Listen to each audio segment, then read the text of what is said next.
Você já parou para pensar quando alguém pergunta quem é você e o que você responde? Normalmente essa pergunta faz com que a gente respondêssemos o que nós fazemos ou o que as pessoas falam sobre a gente para a gente responder essa pergunta. E uma coisa interessante que eu achei na Bíblia é algo muito forte sobre quem somos nós. Só que para responder isso eu preciso te falar algumas coisas. Por exemplo, existe uma coisa chamada marxismo cultural, que tem o propósito de não saber ou de fazer com que você não saiba quem você realmente é. E lá atrás eles entenderam isso para poder separar você de Deus. E a primeira coisa que você precisa entender sobre isso é, eles usam a arte para poder separar. Hoje, se você parar para pensar nisso, as artes mais belas que eles falam que são as artes abstratas, que não tem forma, não tem significado. E isso te separa você de Deus. E eu vou te explicar depois o porquê.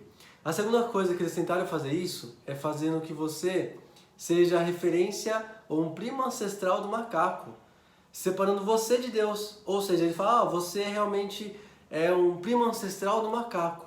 E você não foi criado de Adão e Eva. E a treta disso é que eu falo assim, não tem problema. Eu prefiro escolher Adão e Eva, que pelo menos eles são homens, do que falar que sou um ser humano, que eu sou o primo ancestral do macaco.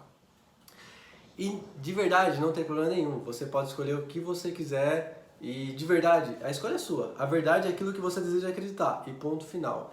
E a terceira treta é assim, existem 3 tipos de pessoas no mundo. Que é o filho do macaco, que você vem pra terra e faz macaquice e não tem produtividade. É o filho do koala, que é aquele cara que só reclama, que fica na cama reclamando e não produz nada. E o filho de Deus, que produz algo e tem prosperidade e cresce na vida. E o que é interessante, você pode escolher quem você quer ser. E pegando tudo isso daí, entenda assim, quando Deus fala que nós somos a imagem e semelhança dele, Gênesis capítulo 1, versículo 26, e fala assim, e disse Deus, façamos o homem a nossa imagem, conforme a nossa semelhança. E domine sobre os peixes do mar, sobre as aves do céu, e sobre o gado, e sobre toda a terra, e sobre todo o réptil que se move sobre a terra.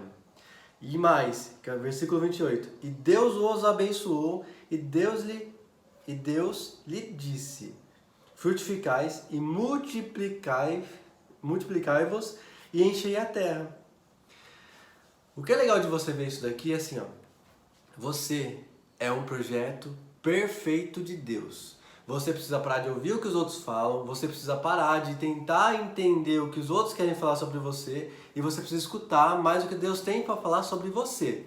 Deus fala que você é um projeto perfeito de Deus. Não o que o seu vizinho fala, não o que seus amigos falam, não o que os seus pais falaram quando você é criança e muito menos o que os outros falam sobre você. Você é perfeito.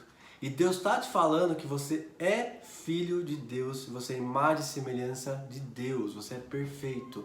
Do ponto de vista que você, para Ele, é perfeito. E às vezes você não vai entender isso ou não vai acreditar. E é normal. Nem Adão, que falava todo dia com Deus, acreditou nisso. Mas eu volto aqui para poder reforçar. A Bíblia fala sobre isso. E pega um código de Davi muito forte. Davi fala assim, quando você entender que você é um projeto perfeito de Deus, ele não está falando que você nunca mais vai errar ou que você vai ser perfeito. Mas Deus está falando assim, erre sempre, mas nunca nas mesmas coisas. Existe uma diferença entre separar princípios e valores, e regras, quebrar regras. Deus está falando para você, nunca quebre princípios, mas sempre quebre regras. E para você diferenciar o que é regra e princípio, tudo que foi feito antes dos 7 dias é tudo princípios. Depois que foi feito do 7º dia, é tudo regras. Então aprenda, tenta entender isso. Que Deus está falando para você. Você é um projeto perfeito de Deus. Você veio para a Terra para dominar tudo. Você veio para a Terra para se dominar, se autogovernar. E não deixar que os outros governem, não deixar que as suas emoções governem. Você veio para a Terra para governar quem você é. E não o que os outros falam.